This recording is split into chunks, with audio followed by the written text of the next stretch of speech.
You do what you gotta do. So the last chapter, and let's kind of put this into context, that this whole book has been the one another's, how we treat each other. And so the last chapter is the do nots. And I think I want to offer a few words of caution as we start, that a lot of times, well, I'll just use me, and if you fit, you jump in that boat too. A lot of times when I read a lesson like this, I think, boy, somebody needs to hear this. And I have a person in mind, and it's generally not me. We're quick sometimes when we hear things like do not judge to think, man, if that judgy person could just hear this and apply this to life, wouldn't life be better? Or that critical person, or the hateful person, or that person that just seems to poke every time you're around them. You know, just that little dig, or just that little twist of something. And so I want to caution us that God always calls us to read His Word and think about His Word and work on our own hearts. And so I have to be careful to chase those kinds of thoughts out of my head and say, Terry, where are you in this? Where do you fall? What do I need to work on? I also think that we're a pretty mature group in here.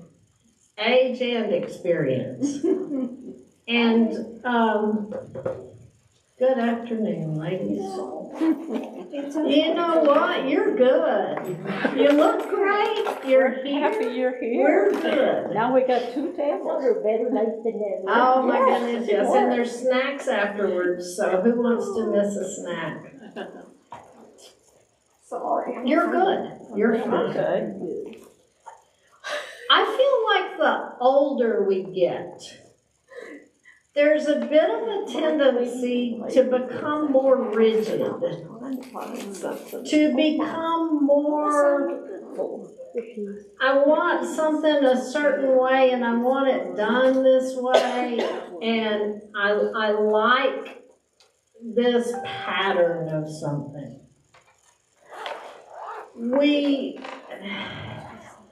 I'm sorry to say I'm old enough now that sometimes I just think, you know, things were just simpler back when. And I think all of those things are part of that warfare that we're in this world and with the devil, that he never gives up on us. And that all of these things are just that one more attempt to make us bitter, or make us resentful, or make us bossy. Self-righteous.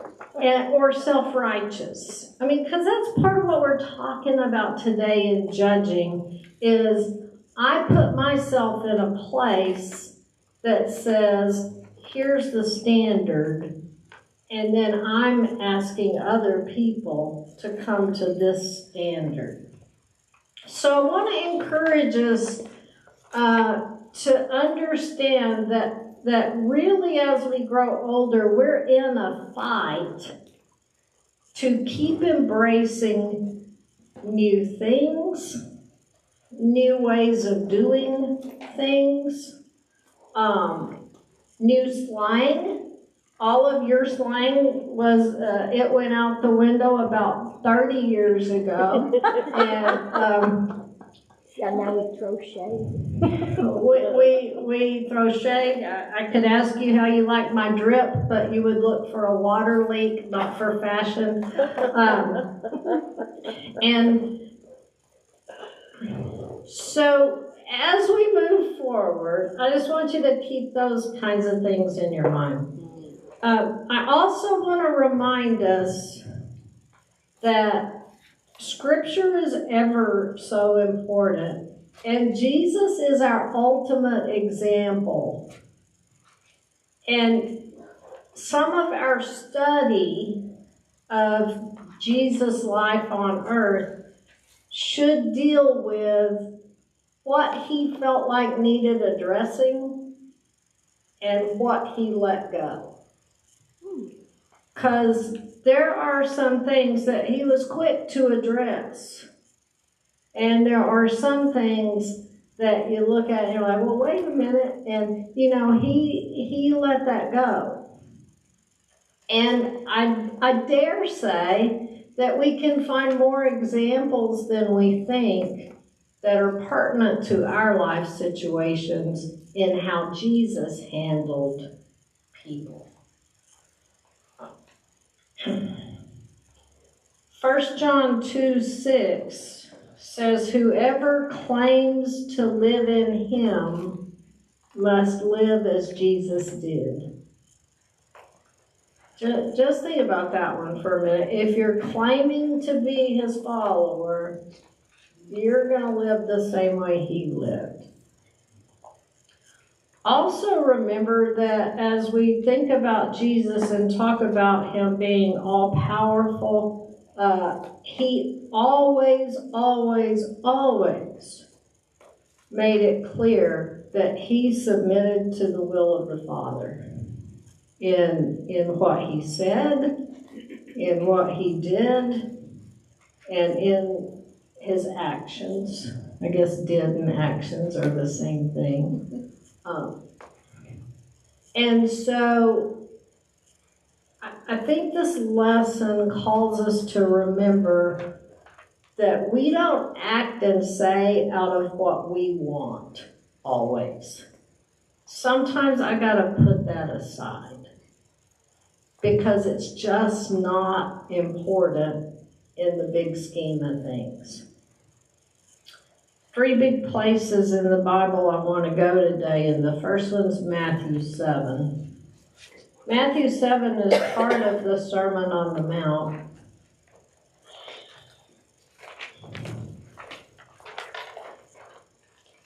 And the first part of the lesson today is that we need to be careful that we don't judge.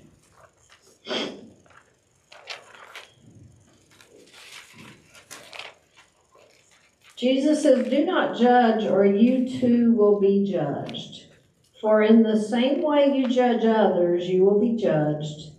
And with the measure you use, it will be measured to you. You ever play that trick on a little kid where there's some kind of candy or dessert and you say, give Joe some of it? And, you know, they give them this little bit because they want a big old piece. And then you say, you know, you get what you gave. And it's that idea of, you know, I'm going to first of all think about somebody else.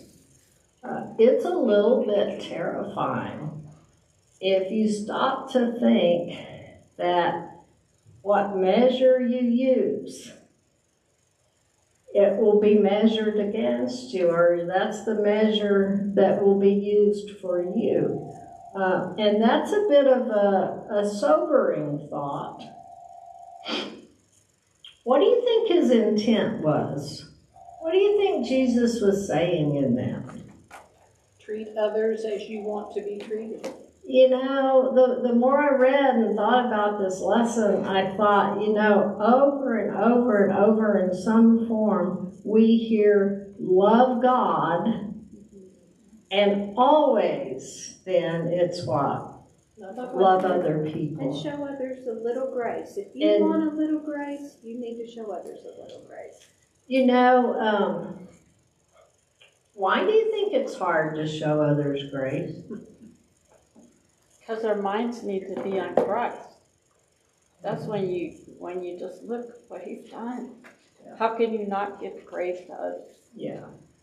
That's Philippians 2 that says, consider him. Consider that he humbled himself. A lot of times we want grace, but we don't want to extend it to others. Why? We think our Selfish. is what they're doing. You ever feel taken advantage of? There's especially one of the personality types that one of their big things is you are not going to take advantage of me. And that's, we're going to talk about this in a bit, but that's part of the flesh. That's part of what we would call human nature. I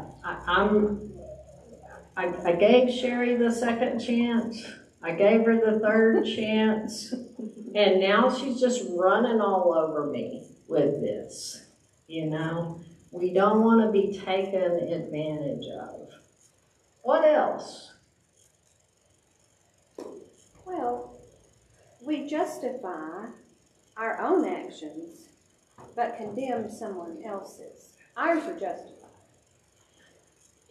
I have extenuating circumstances. Okay? I did this because 30 years ago, this and this and this, and it's all built up, and it's not great, but it's certainly not as bad as it could be, and it's not as bad as yours. Not as bad as those. Because we tend to look at other people in very black and white terms. You are on this side of this line, or you're on that side of this line. And somehow we even feel more righteous sometimes that we are making those kinds of judgments. I love this illustration because I just think it's so absurd. Verse 3 of chapter 7. Yeah, I like that. Why do you look at the speck of sawdust in your brother's eye and pay no attention to the plank, the 2x4, in your own eye? Now, listen to what he's saying. He has us pegged so well that when I look at someone else, I'm like, ooh, look at that. Look at that little bit right there. And the whole time, it's like I got chocolate cake down my shirt. And I'm saying, you got a little bit of something right there. How can you say to your brother, let me take the speck out of your eye, when all the time there is a plank in your own eye? You hypocrite. Two-faced, remember? Take the plank out of your own eye, and then you will see clearly to remove the speck from your brother's eye. Now, he doesn't say we can't help somebody, but what's he saying? It's got to come out of a pure heart. If you got dirty water coming out of your heart, you're not going to do much good when you're trying to clean something off of somebody. I think that comes from we are our own worst critic, but yet we don't always acknowledge what we have that we need to get rid of. I'll be honest with you, it's a lot easier to look out at all of y'all and decide what's wrong with you than it is to work on me. And there's even a little bit of sense of purpose in that. Like, what'd you do today? Just fixed the whole world. You went to work, you earned money, I fixed the world. Because taking care of our heart is hard work. And again, it's that idea of being submissive to something. And we just don't really like to submit to things. We always have to, like I was reading, our tongues, our mouths, what we say, can really affect someone else. So it's very, you have to watch what you say. You have to encourage someone. Don't put them down. Don't do this, because you don't know what they've been through. They believe in Christ. That's all you have to do is encourage them and pray. Encourage and pray. You can't judge everybody. You're not supposed to judge anyone, except for yourself, you know. You know, there's a phrase, too many cooks in the kitchen. Spoil the broth. Spoil the broth. Because every cook thinks they know exactly how it should be done, and they're not very tolerant of how other people do that, right? Yes. I'm also going to tell you that I feel like there's a bit of a syndrome with women, that mother hen syndrome, that we kind of get in our minds what's right. We protect what we think needs protecting, but we will go after what we don't like. And we got to be a bit careful with that.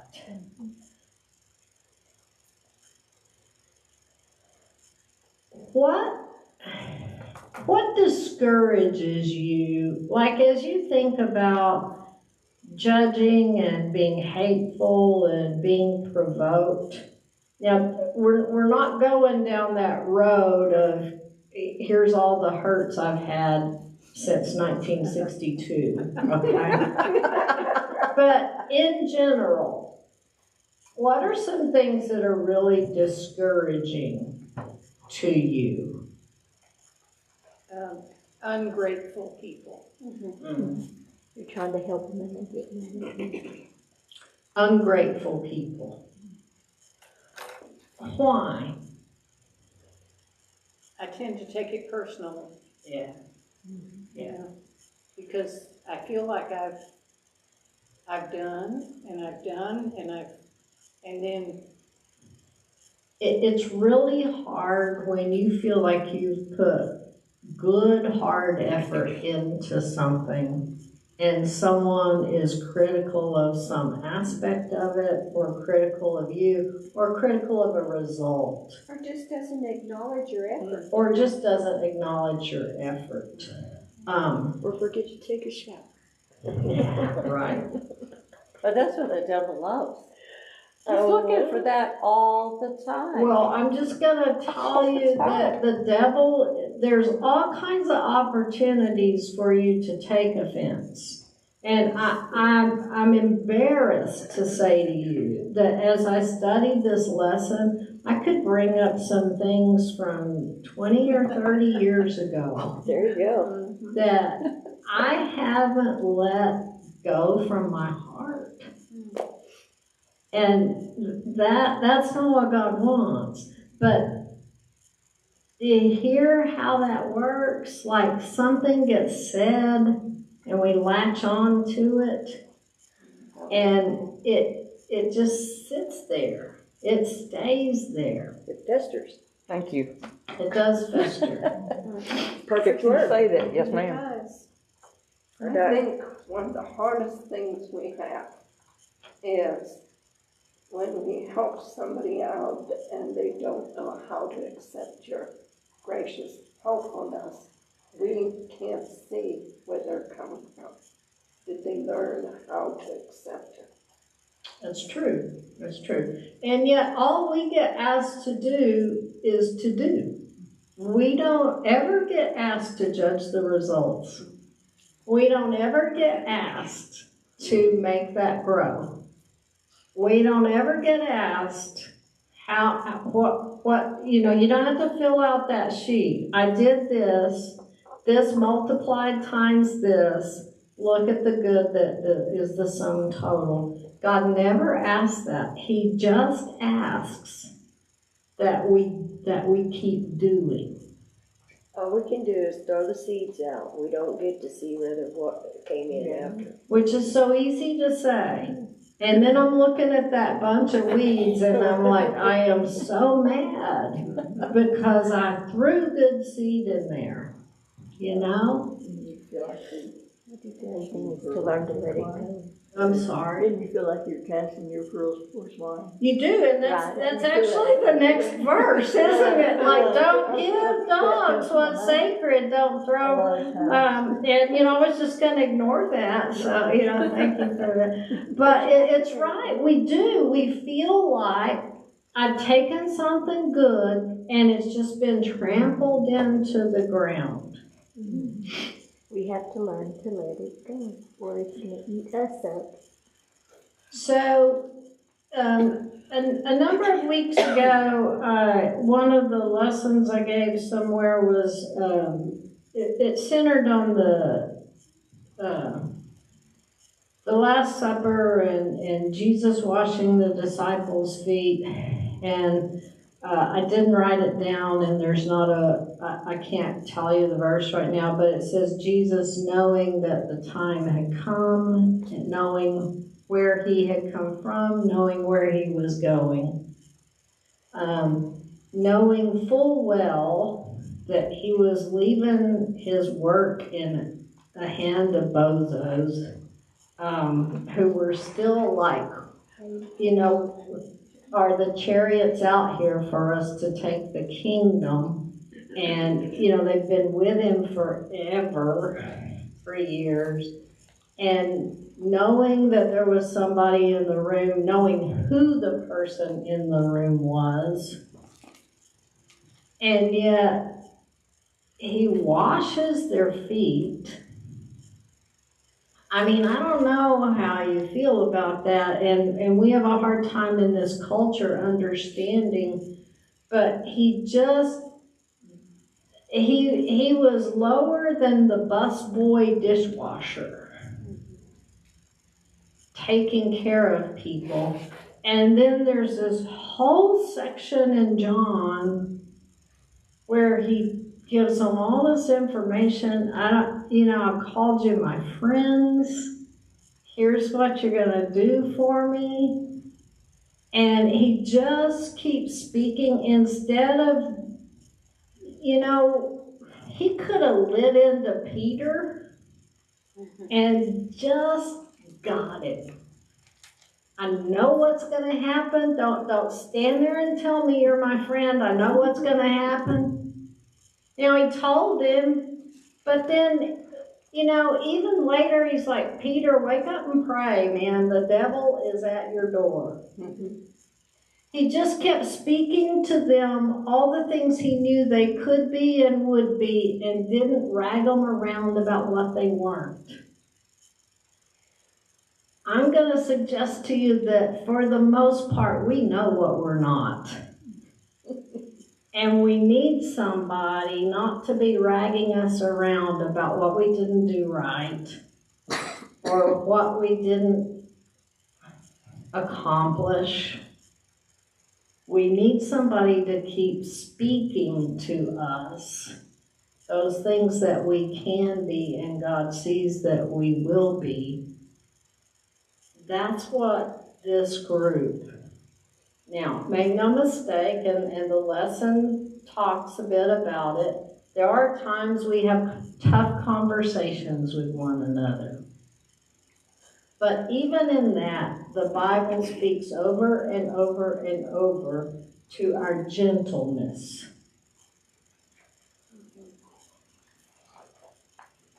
Sometimes I used to take a bit of delight in disciplining my kids. And you deserve this. And I do not feel bad about giving it to you. And one night, it didn't happen super often, but one night Aaron and I had an issue, and usually I handled those, and that day I was like, you're just gonna have to talk to your dad about this. And Scotty came home, and he's so much calmer and kinder than the grapes of wrath here. And he sat Aaron down across the table from him, but the first thing he said to him is, I can't tell you how much I resent that you put me in this position. And he was sincere. He did not want to have to come home and be the bad guy. Was he mad at you or? No, to our son. Oh. No, he didn't say that to me. He said that to Aaron. He said that to our son. You have put me. And, Scotty took no delight in having to come down on someone. And I think judging, I think that provoking, that hatefulness, there's a little bit of a delight. There is at least that sense of, I think you deserve this. When you asked what really discourages you, the first thing that came to my mind is I abhor pretentiousness. What? Pretentious? Pretentiousness. And, I have been in churches and organizations where there are these stirrers, and they see somebody, and sometimes it was me, and they're like, boy, somebody needs to teach that person a lesson. Give them their comeuppance and their walking papers. And go actively about punishing. Whether it's creating a hostile work environment or just a church where you're not including and not forgiving. And I can't stand that kind of thing. It hurts my soul, it makes me angry, makes me sick to my stomach. I dislike that kind of thing so much. And I'm going to tell you, this is a group of Christian women, and so things that hurt our souls are a reflection of things that hurt God's souls. If we are living and dwelling in Christ, then what hurts us hurts the Father and the Son. I had a really nice thought that just flew off. flew hate out when of that my happens. head. It'll come No, back. it's not your fault. It will come back probably Thursday, as is its wont usually. Turn to Galatians.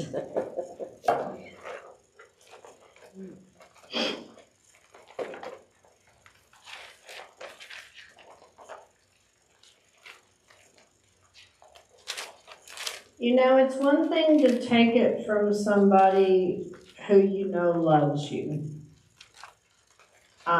It's another thing when you feel like you're taking something from somebody and they're just really enjoying dishing it out. And so I would say to you that in all of our interactions, tone is everything. Not so much what you say. I used to have this wonderful example when I taught writing and taught tone of walking in angry, saying a phrase, and walking in smiling, saying the same phrase. You know that in theater, tone is everything. And can I tell you that I think tone comes from the heart? That tone is a reflection of motivation behind something. If you look at Galatians 5, we'll start with verse 13. Now, this group of people had some real issues going on, and it's not so important to us what issues, just to understand that there was a real atmosphere of just biting and devouring, okay, that kind of nipping at. And I'm going to tell you right now, in my eyes, Taylor Street is blessed that we're in a time of what I view as pretty peaceful, pretty loving. And one of the things I always pray is just for the devil not to get that open door into us. But there have been times that I have been here and that many of us have lived through that have been grumpy times and divisive times even, and hard times. And probably that's the life cycle, just like our human lives, the life cycle of a church. But there's real danger when a group of people, when the tone shifts, and we'll look at it in a bit. Remember, Peter says love covers what? Multitude of sins. Love covers a multitude of sins. When you love a group of people, you are able to overlook offenses. Okay? Galatians 5:13, you, my brothers and sisters, were called to be free, but do not use your freedom to indulge the flesh. Rather, serve one another humbly in love. Now, there's a lot packed into that. The flesh is going to act for myself. Okay? Human nature is always to protect ourselves. And the opposite of that is to serve one another humbly in love. For the entire law is fulfilled in keeping this command, love your neighbor as yourself. If you bite and devour each other, watch out, or you will be destroyed by each other. A group living in the flesh, and you know this from workplaces, you know this from other experiences. If you watch soap operas, you certainly know this.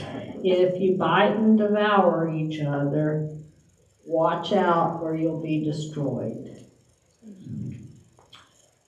Here's the solution. So I say, walk in the Spirit, and you will not gratify the desires of the flesh.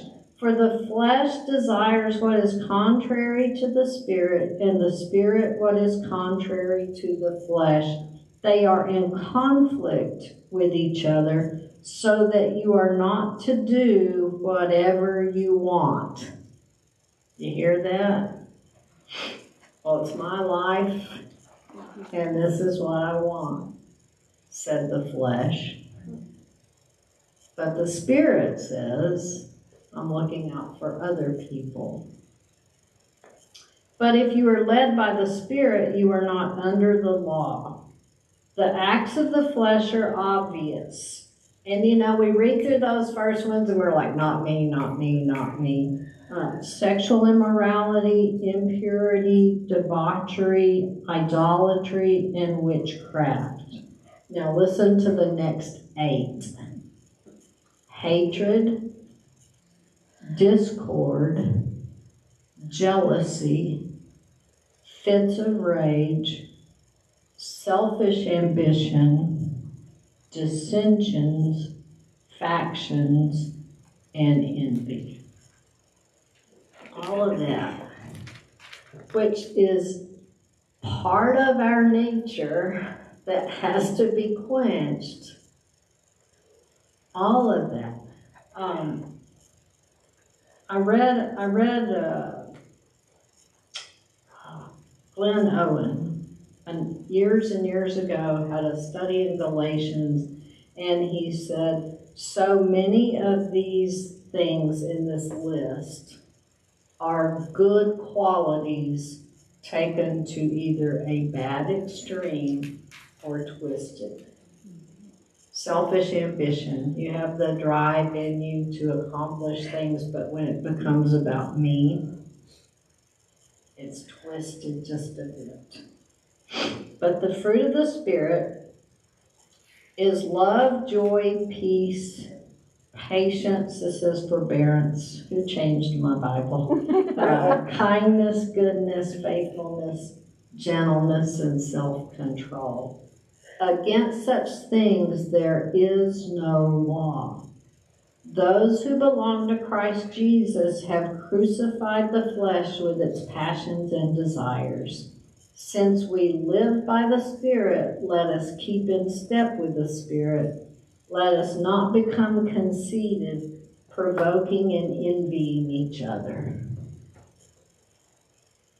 There's always going to be that battle. And we have to maintain watch on ourselves. Because it's one of those things, you know, there's that illustration in Hebrews of like if you drift away, and that's like a drifting into sin. You know, you can drift out of the Spirit and into those fleshly thoughts, okay? I can decide that someone has slighted me, and I'm just going to tell you, when you feel slighted or disrespected and that opportunity comes up to just poke a little bit at somebody, you're likely to take it if you're living in the flesh. If you're living in the Spirit, God will give you the grace to overlook that and put it aside. Family life is hard. You know, I love my family. I want all my kids together. I want all the grandkids together. And it is a wonderful, terrible thing. Because 15 people have conflicts at some point. A couple of years ago, the 5 oldest grandkids were at my house, and there was this huge battle among them of who decided what they were going to play, how they were going to play it, and who had what role in that play. And Owen and Fern were butting heads in that. And they were actually setting the living room up for a movie night. We were converting to a theater. It was a grand opening night. We had balloons. We had all kinds of things. And nobody was following Fern's orders. And like I just heard this little, nobody is doing what they're supposed to be doing. Nobody's doing this. And she walked through, and I was like, Fern, what's the matter? She's like, nobody will follow the rules. And I said, well, I've kind of been listening, and it sounds like you have a lot of rules. Like maybe if there was only 1 or 2 rules, people would, you know. So off they go, and in a bit, Fern's just muttering, because that's what she does when she gets mad. She's just muttering and wandering around the house, and she's like, only 2 rules, and nobody will listen to them. And so I'm texting the family, and Jacob's like, well, what were the 2 rules? Because he's very logical. So he was going to see if this was a logical thing. And Scotty wrote back, and Scotty wasn't even at the house. Rule number 1, do whatever Fern says. Rule number 2, see above. And you know, we can laugh at how little kids get along or don't get along, but honestly, we are that same way sometimes. We decide how something should go. I've got my set of rules, and for this to be a good thing, you're all just going to need to follow my set of rules. And anyone who doesn't, you're out of here, man. Yeah, well, we all sound like that every once in a while. Terry? Yes? One of the hardest things I had to learn when I was taking care of my husband when he was bedridden for over 2 years and I had help at various times.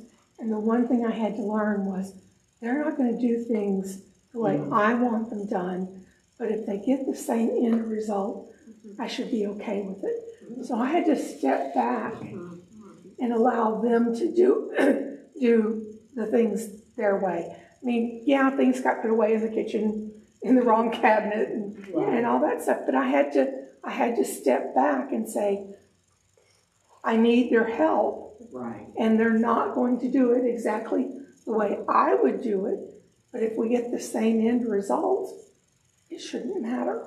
You know, I have to say that I most often refuse help in the kitchen when everyone's there, not because I don't need the help, but because I know how I want it done. And you know what? Your kitchen? My Or the kitchen. church, okay. No, my kitchen. Well, I mean, just go in there and do the maybe every once in a while the church kitchen, but now you're kind of stepping on my toes. The end result would be the same. Dinner would get put on the table. You wouldn't be happy though. Well, but you know what? Sometimes you need to give other people the ability to join in with you, whether it gets done the way you want it or not. Because part of the blessing is in the doing. And, you know. So, sometime last year, I don't remember when, we were going to go to Abilene to see Doug's mom. And it was like we were going to get up and, you know, get ready and get off. And we did, but we get in the car and he is just furious about something. He is so mad at me. I'm like, what are you mad about? And he's like, well, it's nearly 10 o'clock and you have no regard for my family. You don't care anything about my family. I said, you're kidding me. I love your family. What are you even talking about? He said, we needed to have left by 8:30. I said, did you ever say there was a time that you wanted to get off? You never said to me, we need to get off by X time. I said, so you had an expectation in your mind that you didn't communicate, and now you're punishing me because I didn't meet your hidden expectation. And I don't think that's fair. And we do that to people all the time. We harbor some expectation, and then when people don't meet our expectation, we judge them for it. That's probably the greatest truth we've heard today. That we do harbor lots of expectations that we very rarely vocalize or communicate. And my ability to read minds is poor.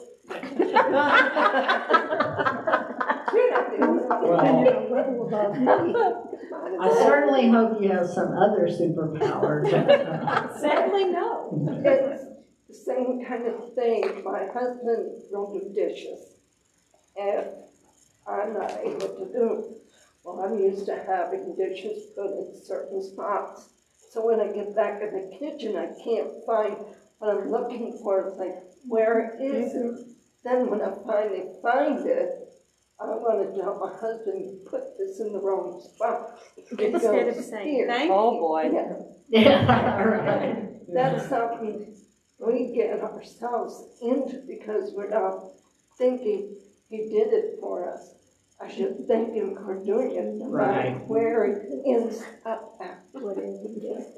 So let's talk about some ways that we can fight drifting into the do-nots. And we're not going to talk forever about this. I think that first of all, we have to acknowledge that we have to constantly fight against the flesh. That we have to fight against ourselves.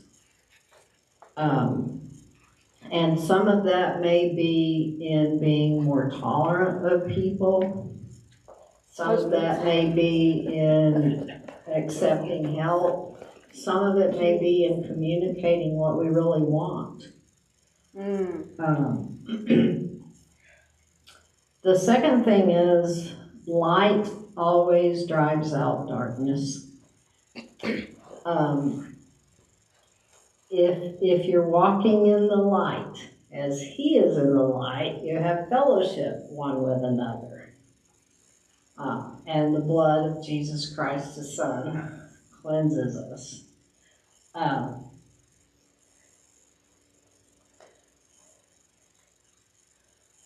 think also one of the, we talked about the danger in growing older and growing more rigid, but the blessing in that is we can start to know ourselves and be more deliberate in how we act. And so the next one is that we have to act deliberately, not impulsively. Self-control. Scotty always says to me, you don't have to say everything out loud that you think.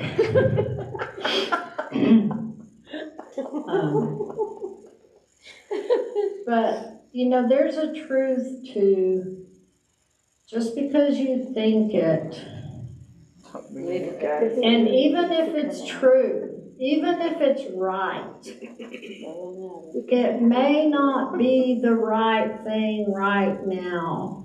And so we need to learn to act deliberately, not impulsively. My next thing is we need to be careful of our reactions. It's not an excuse to say, well, they were hateful. And that just gave me the right to be hateful back. I think one of the benefits of phones and texting is that you do have that opportunity not to shoot that smart aleck remark right back. You do have the opportunity to take a moment. Edit before you send, because after you've sent it, it says you edited it and then we're left to wonder. But think before you reply. Think before you act. It's not easy to think of the big picture when you're in the heat of a moment. But if you can keep in mind, what will this do?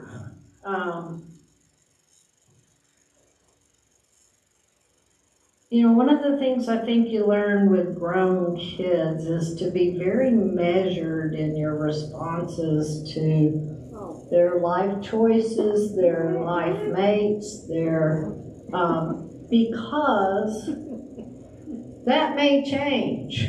But they'll never forget what you said. And, if, they can bash somebody and then possibly be married to them next month. So, you've got to be really careful in joining in even that bashing. So be careful of your reaction, and then pray about everything. Prayer works. Prayer is a submission to God. It's humbling yourself, and so just the act of prayer is acknowledging something bigger and greater than yourself. The Spirit does provide answers, not like we want. You can't walk out in the backyard and see it sky written, up above. There's a difference in praying for and praying about. I can pray about someone, and that's my complaint to God. I don't know if you noticed what somebody said to me tonight, but there's a difference in praying about someone and praying for someone.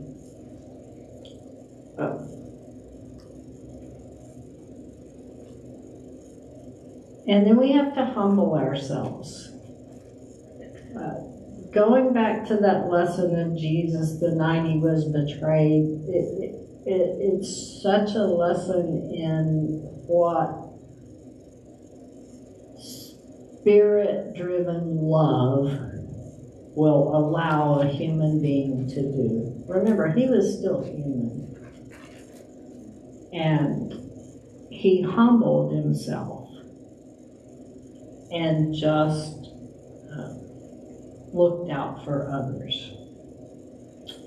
Abraham Lincoln is attributed to a quote, and that no one knows if he actually ever said or not, but it just sounds so much like Honest Abe that we give it to him. And he said, measure twice, cut once. There's also a saying that said if I had 6 hours to cut down a tree, I would spend the first 4 sharpening the saw. And so, can I encourage us to pray twice before we speak once? That just that idea of back that up and make sure that it is really something that needs to be said, that you have the right tone if it needs to be said, that it's beneficial, and then speak once.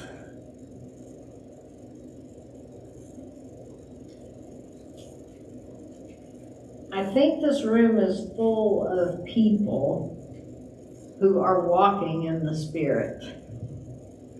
And so one of the things we need to think about is, the peace that comes when we are walking in the Spirit. And you also know from those times when you chose otherwise, how much hurt and dissension and lingering hurt can build up. And so it's the call to not go into the do nots, to think twice, pray twice, and speak once. Judy, I think you were down for humor.